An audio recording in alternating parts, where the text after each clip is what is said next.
श्री सीताराम ओंकारनाथ दास जी महाराज बहुत सुंदर महिमा का वर्णन करते हैं।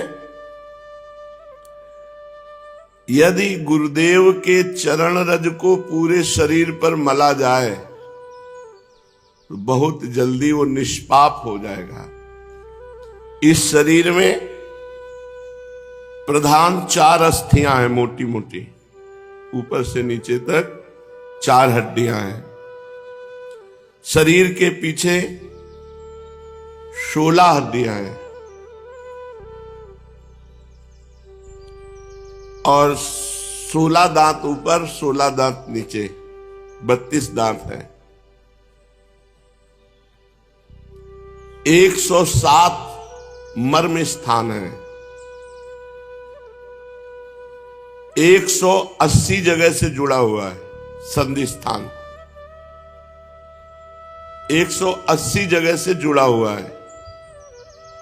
109 स्नायु हैं, 700 शिराएं हैं, 500 पेशियां हैं, 306 टोटल हड्डियां हैं और 3.5 करोड़ रोम हैं।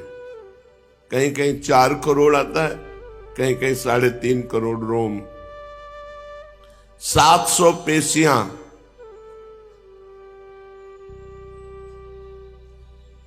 8 पल रस,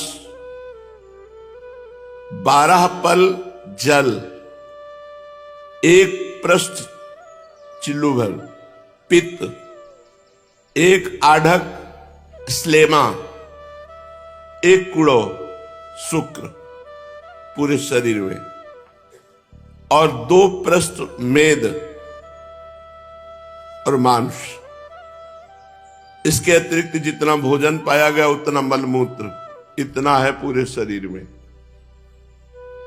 समझ में आया? जो इस शरीर में गुरु चरण रज लगाता है उसके सब पावन हो जाते हैं, परम पवित्र हो जाते हैं।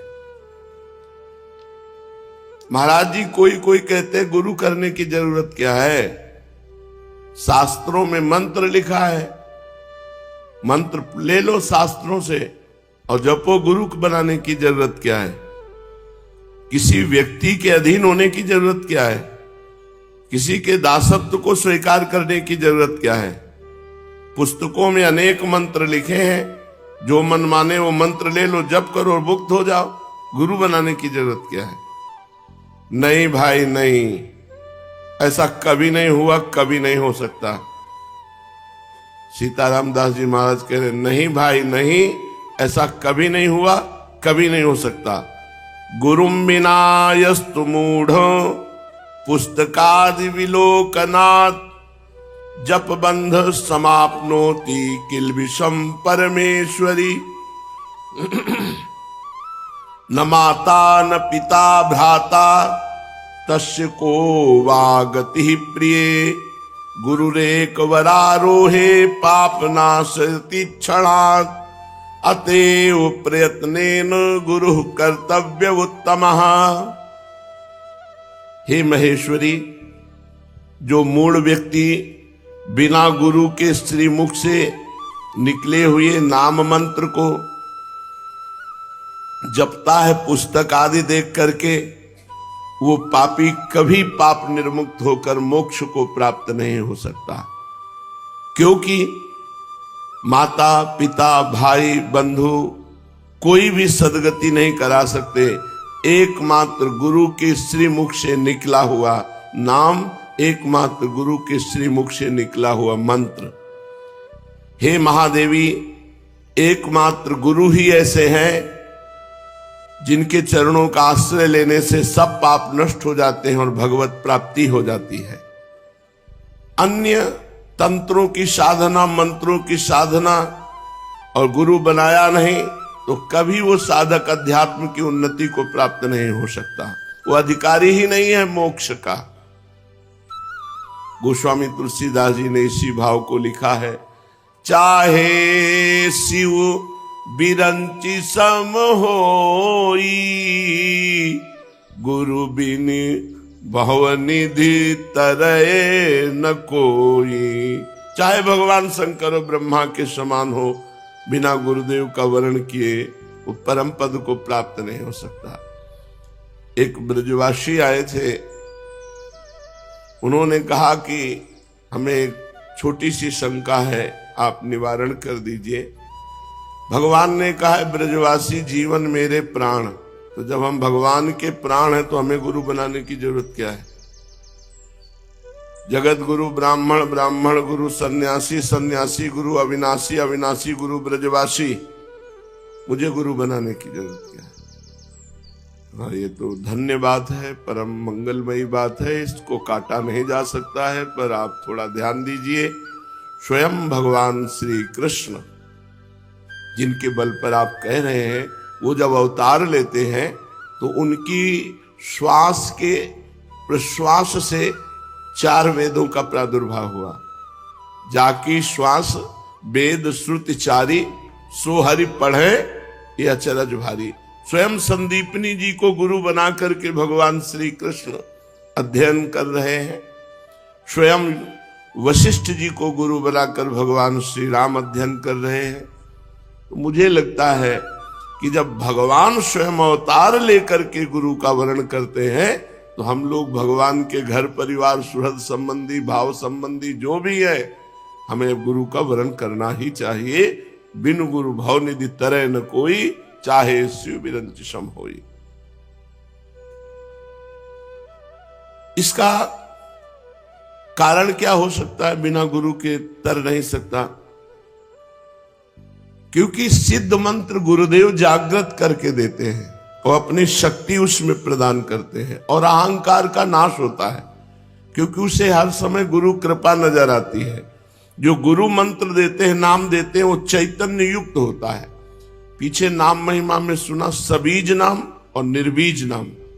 जो अपने मन से नाम जपा जाता है वो निर्बीज नाम होता है, वो नाम गुरु की प्राप्ति कराएगा। जो गुरु नाम देता है वही नाम दे दे, उस सबीज नाम भगवत प्राप्ति कराता है।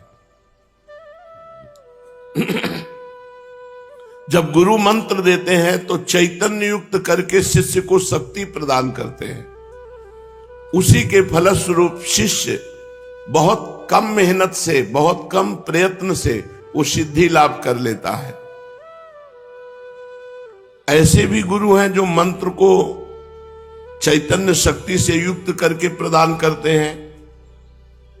उनकी अपेक्षा पुस्तक देखकर मंत्र ग्रहण कर लेना क्या बुरा है? मंत्र प्रदान के समय गुरु के शरीर में साक्षात भगवान विराजमान रहते हैं। इसी कारण गुरु के मुख से जब मंत्र निकलता है तो एक एक अक्षर चैतन्य घन हो जाता है, और जब शिष्य उसका अनुष्ठान करता है मंत्र का, तो बहुत जल्दी वो सिद्ध हो जाता है। जिसका जो अभिमत होता है मंत्र वही उसे प्रदान कर देता है। देखो, ध्रुव जी ने 6 महीने में भगवत प्राप्ति की। इसका विशेष कारण गुरु नारद जी ने मंत्र दिया, और गुरु नारद जी ने उपासना पद्धति बताई। देखो, हम तुम्हें नामदेव जी की कथा सुनाते हैं।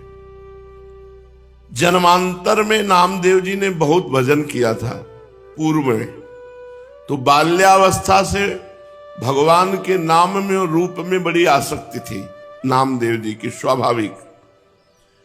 नामदेव जी का नाम पर अटल विश्वास था। बाल्यकाल से ही सर्वदा वो विठ्ठल विठ्ठल विठ्ठल, जय राम कृष्ण हरि, जय राम कृष्ण हरि, ऐसा जपते रहते थे नामदेव जी। उनकी जिह्वा निरंतर राम कृष्ण हरि विठ्ठला विठ्ठला विठ्ठला। बाल्यावस्था में उनके सरल विश्वास और व्याकुलता पूर्वक आवाहन से ठाकुर जी मूर्ति में नहीं टिक पाए, साक्षात प्रकट हो गए। एक बार ये अपने नाना जी के पास रहते थे। इनका प्रादुर्भाव भी किसी पुरुष से नहीं हुआ, माता का गर्भ रहा और आप प्रकट हो गए। पूर्व जन्म के कोई बहुत बड़े भजनानंदी महापुरुष थे, इनकी माताजी बाल्यकाल में अपने पिता से अर्थात नामदेव जी के नाना से पूछा कि मेरा पति कौन है, तो उन्होंने ठाकुर जी को बताया, ये ठाकुर जी आपके पति हैं। तो बाल्यावस्था से उन्होंने दृढ़ निश्चय करके वैसे ही व्यवहार जैसे एक नवकिशोर पुरुष से किया जाता है, वैसे ही ठाकुर जी पर दृष्टि रखना, और वो दृष्टि माधुर्य भाव से रखना, श्रृंगार भाव से, कांता भाव, प्रभु मेरे पति हैं। जब ये नव युवती हुई तब इन्होंने प्रभु से कहा कि मेरी मांग है कि मेरे संतान हो अब आपसे, जब आप हमारे पति हो तो आप हमारे संतान प्रदान करें। तो अनंत ब्रह्मांड जिनके संकल्प से प्रकट हुए, उन्हीं भगवान के संकल्प से नामदेव जी महाराज गर्भ में आ गए। अब जब गर्भ बढ़ने लगा तो आपस में लोगों की चर्चा हो गई, देखो सयानी लड़की का ब्याह न हो करने से यही दुर्गति होती है। ये चर्चा नामदेव जी के नाना के कान में पड़ी। अभी नामदेव जी गर्भ में ही थे। उन्होंने बेटी को बुलाया और कहा, ऐसा तो हम कभी नहीं सोच सकते थे कि हम इतने महाभागवत ठाकुर जी की सेवा परायण, बच्चापन से तुम्हें धर्म की शिक्षा दी, तुम गर्भ कैसे धारण कर लिए, कौन है तुम्हारा पति? तो उनका, पिताजी आप नाराज मत होइए, जिनको आपने पति बनाया कि ये तुम्हारे पति हैं, उनके सिवा आज तक मैंने किसी को देखा नहीं, किसी को छुआ नहीं। ये गर्भ मैं भगवान को साक्षी करके कहती हूं कि भगवान का ही है, इन्हीं का दिया हुआ है। बड़े प्रसन्न हुए, बोले अब मुझे किसी की परवाह नहीं कि कौन क्या करता है। तब नामदेव जी प्रकट हुए। ये बचपन से ही विठ्ठला विठ्ठला विठ्ठला। अब नामदेव जी जैसे जैसे होश में आने लगे तो नाना जी को सेवा करते देखते ठाकुर जी की, श्याम सुंदर की, उनके भी मन में आता, छोटे बच्चे थे, नाना जी मैं भोग लगाऊं, नाना जी मैं ठाकुर जी को स्नान कराऊं। तो उनका, जब हम किसी कार्य से बाहर जाएंगे तब तुम्हें सेवा दे देंगे, अभी तुम बहुत छोटे हो। थोड़ी देर में फिर आते, नाना जी देखो मैं बड़ा हो गया। बोले एक दिन में थोड़ी बड़ा हो जाता है, अभी थोड़ा और समय लगे। दूसरे दिन फिर, अब नाना जी बड़ा हो गया। बोले ठीक है, तुम सेवा के लायक बड़े हो गए हो, लेकिन जब हम जाएंगे कहीं तब। तीसरे दिन, नाना जी आप कब जा रहे हैं, कहीं तो जाइए आप। तो उनको ठाकुर सेवा के निमित्त से कुछ सामान लाने के लिए जाना था। तो कहा देखो बच्चापन मत करना, हमारे ठाकुर जी भूखे ना रह जाएं, उनको दूध पिलाओ, भोग सामग्री। बहुत प्यार से ठाकुर सेवा की जाती है। अरे भोग रख दिए, पर्दा लगा दिया, ऐसे नहीं हमारे यहाँ किया जाता। पर्दा भी लगा दिया तो पर्दा के अंदर आप बैठो, एक हाथ में पंखा हो और एक हाथ से ऐसे पवाते जा रहे हो। लाड़िले हैं, राजकुमार हैं, हमारे प्राण प्यारे हैं, अपने यहाँ ऐसे ही भोग लगाते हैं राधा पी जी को। एक लोग बैठो, पद सुनाओ, दूसरा पवाओ, उनको ऐसे गान बजान के से दुलार करके पाओ। कोई भूखे थोड़ी है, तुम्हारे भाव के भूखे। 45 मिनट भोग लगता है कम से कम, ऐसे पवाया जाता है। अब नाना जी गए, बहुत नाच पड़े कि आज मुझे ठाकुर सेवा मिली है। अब नामदेव जी ने जैसे नाना जी भोग पधराते थे पधराया, और इसके बाद वो पर्दा लगा के अंदर हो जाते थे, वो तो देख नहीं पाते थे, तो पर्दा लगा के आप अंदर हुए। अब भोग सामग्री में जैसे जल फेरा के जल रखना, भोग लगाना। नाना जी ने कहा भूखे ना रह जाएं, अगर ये भूखे रह गए और नाना जी से बता दिया तो कभी सेवा नहीं मिलेगी। नामदेव जी ने कहा ठाकुर जी पालो। वहां तो ठाकुर जी पा ही नहीं रहे, वो भाव से भोग लगाते थे। सबसे बड़ी पीड़ा ये थी कि नाना जी को ठाकुर जी कह देंगे कि मैं भूखा हूं और भोग नहीं पाया तो हमें सेवा नहीं मिलेगी। नामदेव जी ने बार बार प्रार्थना की, जब नहीं पाए नामदेव जी ने कहा कि देखो अगर नहीं पाओगे, छुरी ली, अपना गला काट देंगे, आपको पाना पड़ेगा, नहीं हमारी सेवा छूट जाएगी। अब वो सीधे एकदम सरल बच्चा बिल्कुल सच्चाई में उतर आए, वो भगवान प्रकट हो गए। कहा पाओ, बोले हम रोज वैसे ही पाते थे जैसे तुम पर्दा लगा दिया, हम वैसे भाव से पा लेते थे, तुम तो जबरदस्ती कर। बोले नहीं, पूरी थाल का पाओ। जब शिकायत करोगे नाना से कि हमें वो ठाकुर जी बातचीत कर रहे, अपने हाथ से नामदेव जी दूध पिला रहे ठाकुर जी को, तो अत्यंत व्याकुलता और सत्य भाव कि ठाकुर जी हैं, ठाकुर जी को प्रकट होना पड़ा और दुग्ध पान किया। बड़ी प्रसिद्धि नामदेव जी की, नाम का प्रकाश। भगवान विट्ठल उस दिन से रोज वार्ता करते थे नामदेव जी से। एक बार काशी आदि तीर्थों की यात्रा करके निवृत्तिनाथ, ज्ञानेश्वर, सोपान देव, मुक्ताबाई, नामदेव और गोरा कुम्हार जी के घर ये सब बड़े बड़े संत बैठे हुए थे। समस्त साधुजन गोरा कुम्हार भी बड़ी ऊंची के स्थिति के महात्मा थे। तो उनके यहां एक थापी पड़ी हुई थी जिससे मटकी को गोल किया जाता है। मुक्ताबाई ने ऐसे थापी उठाई और गोरा कुम्हार से कहा, चाचा जी ये क्या वस्तु है? गोरा कुम्हार जी ने कहा ये थापी है। मुक्ताबाई ने कहा ये किस काम में आती है? गोरा कुम्हार ने कहा इससे मिट्टी के घड़े को ठोक ठोक करके देखा जाता है कि पक्का हो गया कि कच्चा भी है। मुक्ताबाई ने कहा अच्छा, इससे देख करके पता चलता है पीट करके कि घड़ा पक्का है या कच्चा? तो मैं देखूं घड़ा पक्का है कि कच्चा? तो उनका देख लो। उन्होंने समझा घड़े की बात। उन्होंने ज्ञानदेव, सोपान देव, एकनाथ जी, बड़े बड़े भक्त जो बैठे थे सब कैसे थापी मारी। कोई नहीं बोला। जब नामदेव जी के थापी मारी और उन्होंने कहा ये क्या है, ये क्या खिलवाड़ कर रहे हो, सर पे थापी मार। बोले चाचा ये घड़ा कच्चा है। ये बोल पड़ा ये घड़ा कच्चा है। तो सब संत हंस दिए और गोरा कुम्हार जी भी हंस दिए और कहा अच्छी बात है, कच्चे हैं नामदेव। गोरा कुम्हार ने जब कहा कि हां कच्चा, तो नामदेव जी को बड़ा सकुच लगा, एक अपमान जैसा प्रतीत हुआ और वे क्रुद्ध हो गए। उन्होंने कहा आप दोबारा थापी हमारे माथे पे मत मार देना। और सब लोगों ने हमें कच्चा क्यों कहा? यह अन्यायपूर्ण क्रिया साधु होकर के ऐसा थोड़ी किया जाता है, नामदेव जी ने कहा। गोरा कुमार और अन्य साधुओं के मस्तक पर जब थापी थप थप करके लगी तो किसी ने नहीं बोला, लेकिन नामदेव जी को गुस्सा आ गया और नामदेव जी ने ऐसा बोला। गोरा कुम्हार जी ने कहा यह कच्चा घड़ा पक्का है, मतलब इसमें संशय नहीं है, नामदेव जी कच्चे साधु हैं। अब उनको और सब संतों के बीच में ऐसा जब कहा तो हृदय में बड़ा चुभा। नामदेव बुरा मत मानना, तुम भक्त अवश्य हो, इसमें कोई संशय नहीं, पर अभी तुम्हारे अभिमान को कोई चोट नहीं पहुंचाया। अभी तुम्हारा अभिमान सुरक्षित है, इसलिए तुम कच्चे साधु हो।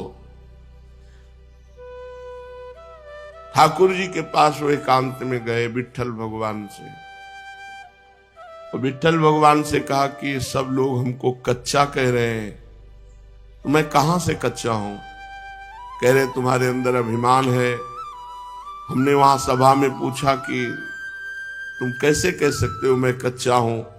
तो हमें जब भगवान साक्षात हमसे बात करते हैं तो कच्चा कैसे? तो उन्होंने कहा तुम निगूढ़ा हो, तुमने अभी तक गुरु नहीं बनाया इसलिए तुम कच्चे हो। तो मैं आपसे ये पूछ रहा हूं कि गुरु का कार्य क्या होता है? आपसे मिला देना हो। आप रोज हमसे बात करते हो तो हमें गुरु की क्या आवश्यकता है? नामदेव जी ने कहा। नामदेव जी अत्यंत दुखी पंढरपुर भगवान श्री विट्ठल जी से ऐसी जब प्रार्थना की तो विट्ठल भगवान ने कहा कि जो संतों ने निर्णय किया वो सच्चा निर्णय किया है, तुम अभी कच्चे हो। अब तो और जलन पैदा हो गई। अभी तक तो संत कह रहे थे, भगवंत भी कह रहे हैं, तो प्रभु बताओ मैं पक्का कब होऊंगा?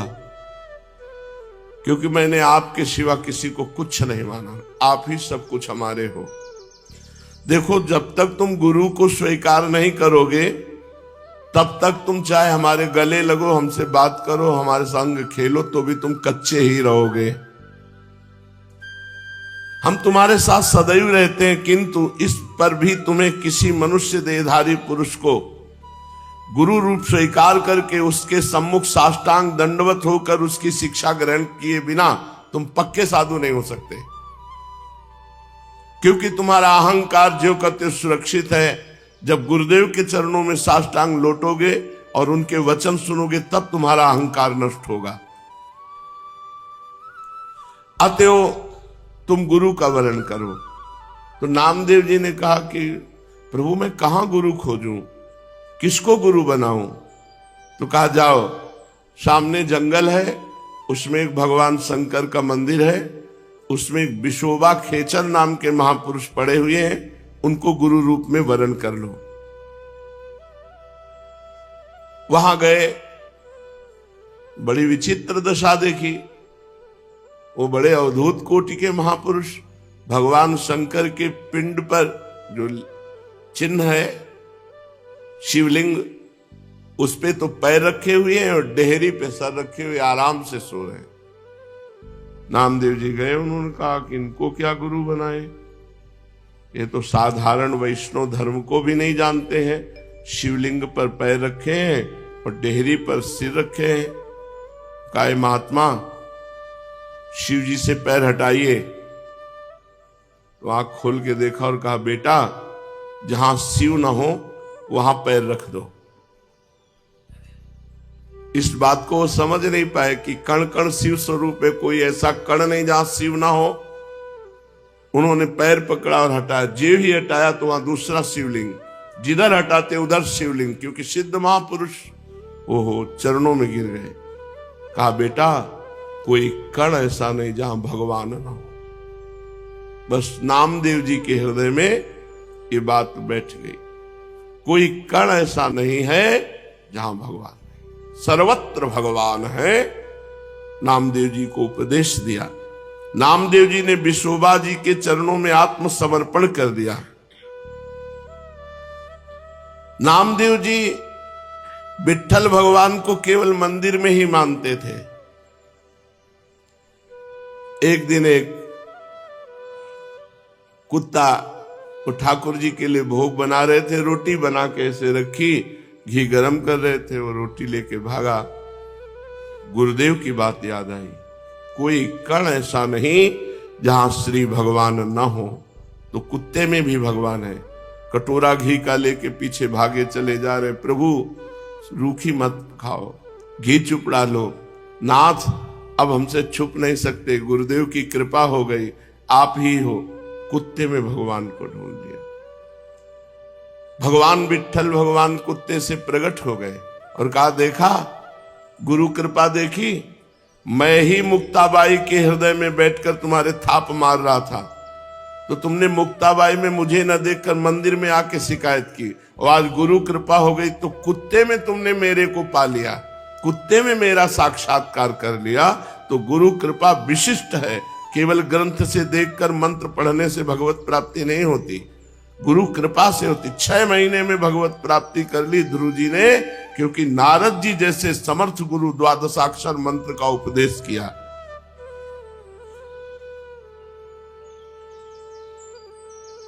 पांडुरंगा के आदेश से नामदेव जी सिद्ध महापुरुष हो गए, सर्वत्र भगवान का। एक बार भूत प्रकट हुआ तो उसमें कहा जय हो लंबकनाथ, बहुत लंबा चौड़ा भूत, उसमें विट्ठल भगवान को देख लिया। नामदेव जी के निरंतर अश्रु चलता रहता और गुरु प्रताप से वो सर्वत्र भगवान का साक्षात्कार करते। अचित चित ईश्वर, चेतन अचेतन सब कुछ भगवान है, ऐसा नामदेव जी को दर्शन होने लगा। व्यास पाराशर आदि महर्षि गण ने चेतन अचेतन सब कुछ भगवत स्वरूप लिखा, भगवत स्वरूप देखा। इसलिए नित्य गुरु की आज्ञा में रहे, प्रकृति अविकृति विश्वयोनि शुभा नाना वर्णात्मिका अजा त्रिगुण सुनिलया अव्यक्ता निर्व्यापारः परार्था महदमितसु, ऐसी दिव्य माया शक्तियों का पार पाकर वो परम पद का अधिकारी होता है जो गुरुदेव के चरणों का आश्रय ले लेता है। इस प्रकार चेतन अचेतन में सर्वत्र भगवत दर्शन कराने की सामर्थ्य केवल गुरुदेव में है। केवल मंत्र जपने से नहीं होगा कि तुम किसी किताब पुस्तक ग्रंथ से मंत्र ले लो और उसी से जपो और भगवान की प्राप्ति हो जाएगी। हमको ऐसे गुरु की जरूरत है जो आकार रूप धारण करके हमारे सामने हमको उपदेश करें, हमको डांटे, हमको दुलार करें, जिससे हम माया मुक्त हो जाएं।